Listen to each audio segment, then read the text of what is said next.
working person is a special person. He does activities like exercising, and that impacts your heat stress as well. Heat stress is one thing that involves the temperature, the wind, and the workload of a person. When dehydration comes, automatically there is something to do, some damage that happens to the kidneys too.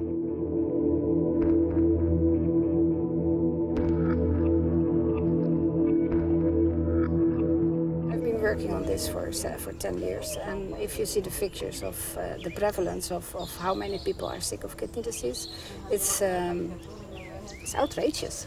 Certain communities in Nicaragua, but also in El Salvador, but among men, chronic kidney disease is what kills them. Yo prácticamente llevo 5 años, 5 años cortando caña. Esfuerza su cuerpo al máximo, se puede fundir de un solo, queda, o sea, como un carro que ya no funciona, ni aunque le echen gasolina a los que caen. No le hacen hasta ajuste de motor, así es uno. O sea, uno tiene un límite hasta donde llegar. Es mi opinión. Workers are being exploited. It is dehumanizing.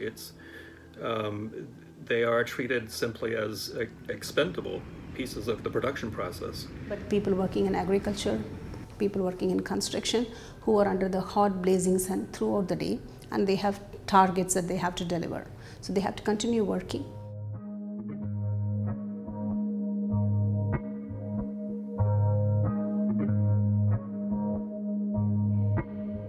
First day is always the hardest.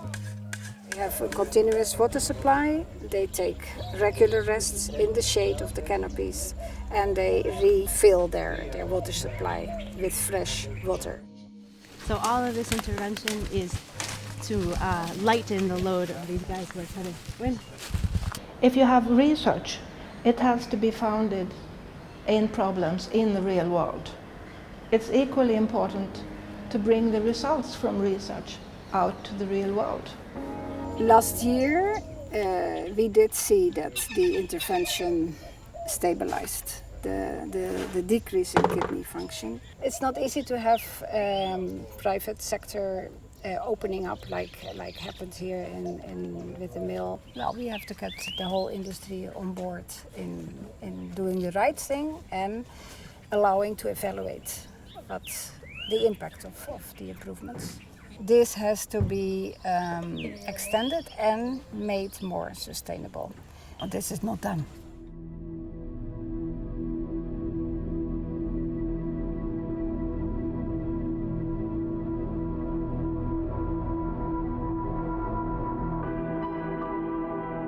We're getting a much better sense of what the effects on the body are. But we don't have a really good sense of how this illness, this disease, affects families. My role with the Belmont Forum Project is to better understand the economic impact and the economic drivers of CKD&T. If a person has CKD, that person is affected, and the family is affected. And if you widen the scope, the community is affected. What I'll be doing is looking at the economic impact that kidney failure has on households, on communities, and on healthcare systems, and to what extent do employers benefit from trying to remediate or ameliorate those conditions. There may be many more people affected that we don't know about in countries where there have been no studies yet. It's research that is on the front line. It has not been done before. For us, having this collaborative network is definitely beneficial for the research. It's beneficial for the cause that we are all working towards. By making my findings known to policymakers and practitioners and whomever, that we can begin to address this scandal, and that would spur policy change, or at least change at the firm level in terms of taking better care of their workers.